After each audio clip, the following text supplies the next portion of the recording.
The net zero con will leave millions of citizens dependent on state handouts. It isn't a theory, it's an agenda. There is no climate emergency. On air 24/7. This is today's News Talk Radio, TNT.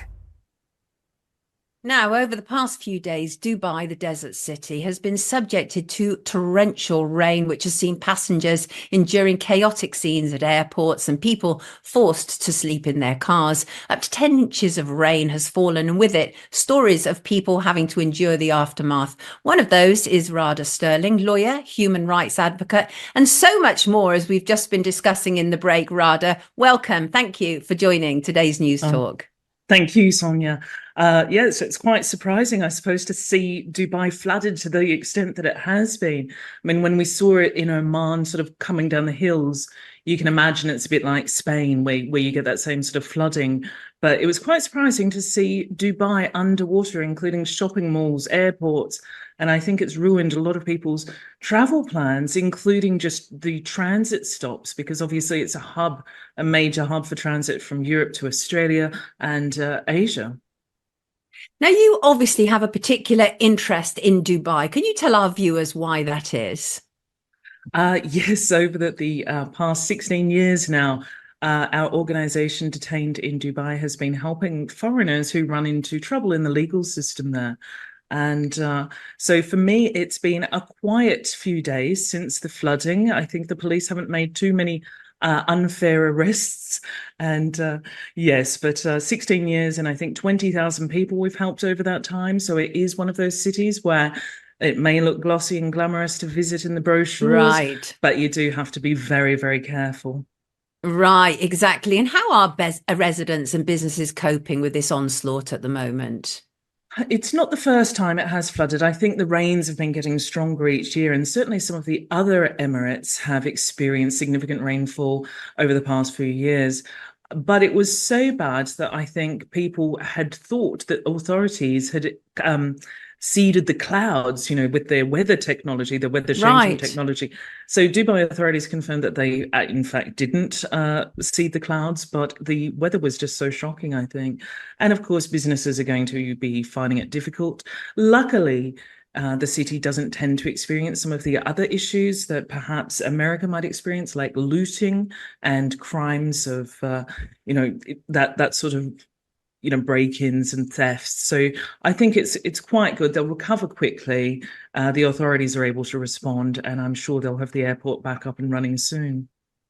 These scenes look almost biblical, don't they, Radha? It's quite astonishing. I was watching some videos. I was like, how are people coping with this? I mean, look at this imagery we've got on here as well. So this isn't hugely... So what you're basically saying is that your usual line of work is actually taking a break as a consequence of what's going on in Dubai at this moment in time. That's astonishing. That's astonishing. And I mean, you saw like furniture flying off the balconies of the apartment buildings there. And of course, I mean, I'm sure we'll see some serious injuries. I hope everyone's staying inside. Yes, indeed. Absolutely. Now, I would like to bring you to an editorial that you've written, a very good piece about English courts and Julian Assange moving on from Dubai, because I think this is really important. You as a lawyer, human rights advocate. I mean, this is, if there's a human rights case that needs attention, it has to be Julian Assange, surely. And it's unbelievable that we're still talking about this case, that it's still not resolved, that he's still languishing in prison in the United Kingdom, which is an embarrassment and a shame on our judiciary. And I think the real question here is, do we want people to be able to be charged, convicted, or convicted in absentia, or extradited, put on Interpol, if they weren't in the country committing the crime physically in their territory?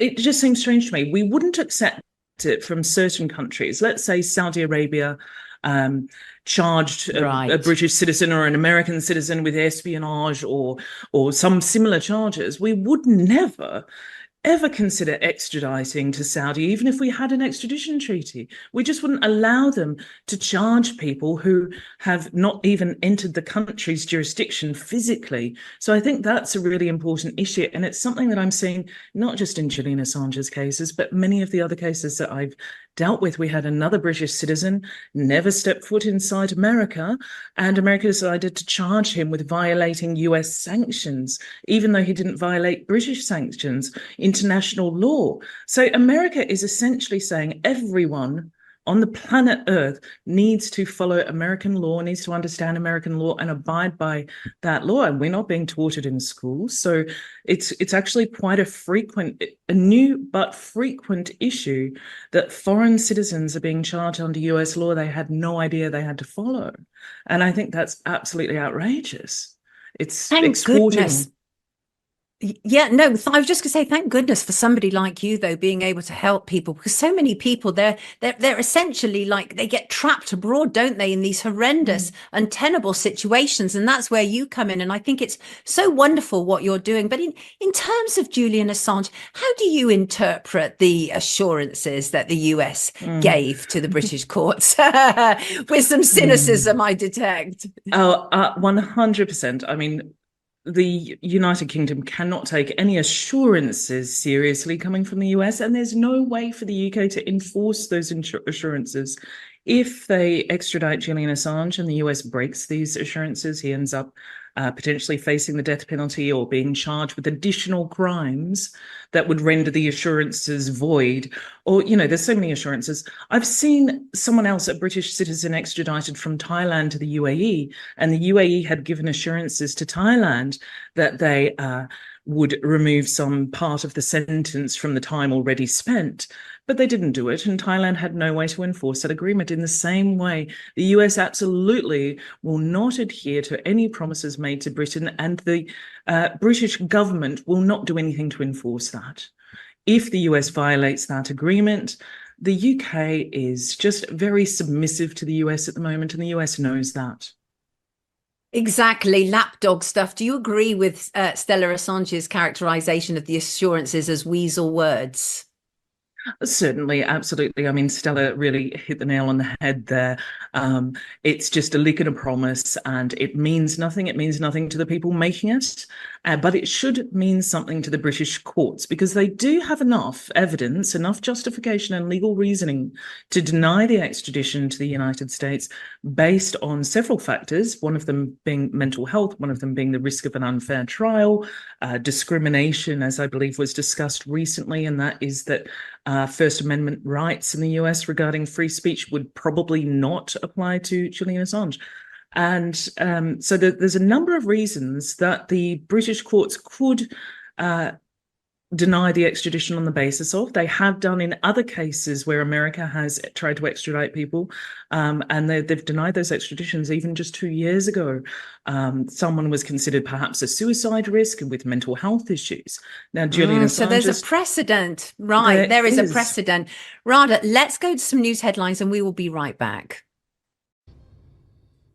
I'm here talking with Radha Stirling, and we are talking about, well, all manner of things, but including the problems that Julian Assange is experiencing right now. But as a lawyer, Radha, as an advocate for people's human rights, what are the implications of this case in terms of extradition law, in terms of setting a precedent on an international scale?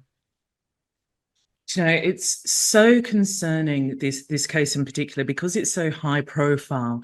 And I think if he is extradited, that would impact people in ways they haven't even considered yet. And that's why I think the British courts should take that into account as well. This isn't just a standard, you know, someone's committed a murder or an act of terrorism. This is a case where someone wasn't even in the jurisdiction who is looking to extradite them. So that means someone like me or someone like you criticizing certain elements of the US government or actions at war, whether they're further human rights violations or the very things that Julian Assange exposed, including espionage against US citizens. I think anyone who's outspoken against a regime, this is setting the precedent that they could be targeted. And it doesn't even matter whether they've ever been to that country in their life. They can be extradited, and a country like the United Kingdom will simply surrender that person because they value the trade agreements, they value that relationship and that alliance, and they're becoming impotent to strengthening themselves as an independent nation, and they are doing exactly what the US wants them to do. And it could start with the US here, but it could end with other countries too. Again, if we faced in the future, as I said, Saudi or China or another regime whose human rights, are questionable. But if we set this precedent that the US can have Julian Assange, we're setting the precedent that any country can technically request the extradition of someone who's offended them. And that could include dissidents. It could include journalists, as Julian Assange is. And I think obviously, we've discussed all over the world how this could impact free speech and freedom of press. And it's I think without that freedom of press, without that ability to call out our governments and hold them to account when they are overstepping and violating the law, we need to value those whistleblowers, because without them, can you imagine the authoritarianism that we would slip into?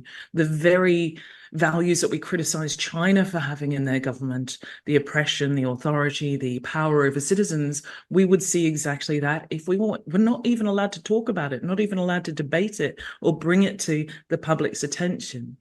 It would be not... It's interesting, that point you raised, though, because what you're saying, and I do agree with you, is that we automatically assume that there will be human rights violations in places like Saudi and China and perhaps Russia and other places like that. But we don't automatically assume it's going to be happening in the UK or the USA. But the USA had Guantanamo Bay. We've kept Julian Assange essentially locked up for 15 years. For the last 5 years, he's been in a maximum security prison without even being charged. These are huge human rights violations, aren't they? It's actually incredible. And with so much support for Julian Assange, I would say overwhelming public support would prefer to see him released than not. It's really surprising that the administrations in the United States, both Trump and Biden, haven't stepped in to pardon him or have the charges reduced to the point where it's not really an extradition. The other issue is they don't want to lose face. They've requested the extradition of Julian Assange. If the British courts rule against the United States, that would be so embarrassing for them. So at this point, I would say that Biden is actually weighing up whether he should pardon Julian Assange, because he may be concerned that British courts will deny the extradition, which would be just terribly embarrassing. And they would be concerned for the precedent it might set in encouraging this kind of free speech, encouraging whistleblowing. What about the European Court of Human Rights? What role, if any, do you think that they could play in the case with Assange? This again, it comes down your to... sighs say a million things, Radha. Seriously, I can see what your days are made up of. Something crosses your desk, you're like, oh God, no, we've got to deal with this. I completely get it. It's difficult. What you're doing is so difficult because you're pulling people out of fires on an almost constant basis, aren't you? Bodies like the United Nations have a case in there right now. It took 1.5 years for them to respond, and now they're finally investigating, and they'll make a ruling on it and take some action. But they're such slow beasts, and do they really have that kind of influence over the United Kingdom judiciary when we're talking about simple extradition treaties and extradition law? I think at this point there needs to be a lot more lobbying of the British government to absolutely review the extradition treaties that they already have. I think most people are probably unaware that the UAE often tries to extradite people from Britain and fails because of the risk of human rights violations, unfair trials, torture. But again, you're right in that the US does actually do these same things, and unfair trials in the US are prevalent.